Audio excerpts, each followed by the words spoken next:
হঠাৎ করেই প্ল্যান হয়, আমরা একটু বেলা করেই ট্রেন ধরে রওনা দিয়েছিলাম ডায়মন্ড হারবারের উদ্দেশ্যে। পৌঁছে প্রথমেই নদীর ধারে একটু হাঁটাহাঁটি করলাম। চারপাশের শান্ত পরিবেশ, নদীর হাওয়া আর শহরের কোলাহল থেকে দূরে এই জায়গাটা সত্যি মন ভালো করে দেয়। আমাদের পাশেই ডায়মন্ড হারবারের ছোট্ট স্টেডিয়াম। এরপর আমরা চলে গেলাম ওয়েস্ট বেঙ্গল গভর্নমেন্ট টুরিস্ট লজে। সেখানে একটা রুম বুক করেছিলাম। একটু পরেই তোমাদের পুরো রুমটা ঘুরিয়ে দেখাবো। রুমটা ছিল খুবই পরিষ্কার পরিপাটি, আরামদায়ক।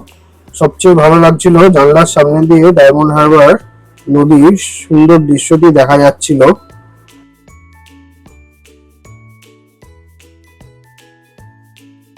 এইবার গুটি গুটি পায়ে আমরা আমাদের রুমের মধ্যে প্রবেশ করলাম।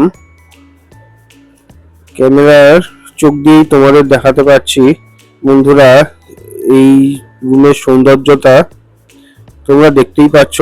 রুমটা খুব সুন্দর পরিপাটি করে সাজানো।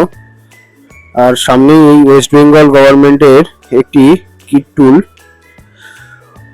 আর চেয়ারগুলো বেশ এস্থেটিক। টুক করে উঁকি মেরে নদীর ধারের যে দৃশ্যটি তোমাকে দেখালাম, এইটাই রুম থেকে বেশ ভালোভাবে দেখা যাচ্ছিল। বন্ধুরা, চেয়ারগুলো দেখেছো? কোনো রাজরাজাদের আমলের পুরনো চেয়ার।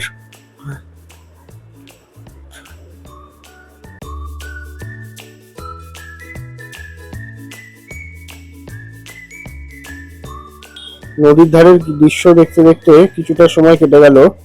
এরপরে আমাদের লাঞ্চের সময় হয়ে গেল। দুপুরে আমরা লজের রেস্টুরেন্টেই লাঞ্চ করলাম। অর্ডার করেছিলাম ডায়মন্ড হারবার ফিশ থালি। সত্যি খুব অসাধারণ রান্না।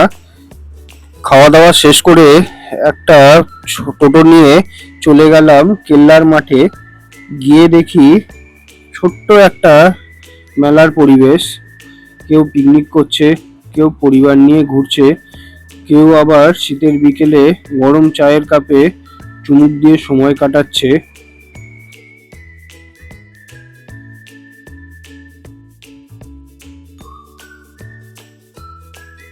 বন্ধুরা, এই আমরা চলে এলাম কেল্লার মাঠ। এখান দিয়ে যারা যারা গাড়ি নিয়ে আসবে তারা গাড়ি পার্কিং এর জায়গাও রয়েছে।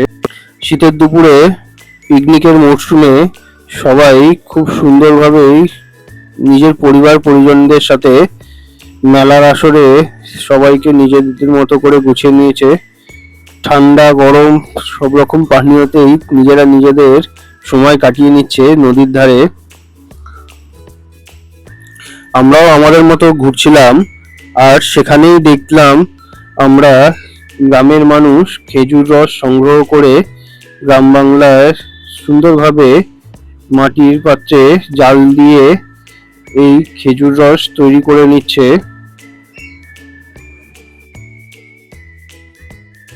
যতদূর চোখ যায় নদীর কাদা আর বিভিন্ন প্রাচীরের ধ্বংসাবশেষ টুকটাক দেখতে পাওয়া যাচ্ছে। বন্ধুরা, তোমরা সামনে যে ভাঙা প্রাচীরটা দেখছো সেটাই হলো পুরনো দুর্গের ধ্বংসাবশেষ। ইতিহাস অনুযায়ী এই দুর্গটি পর্তুগিজদের সময় তৈরি হয়েছিল।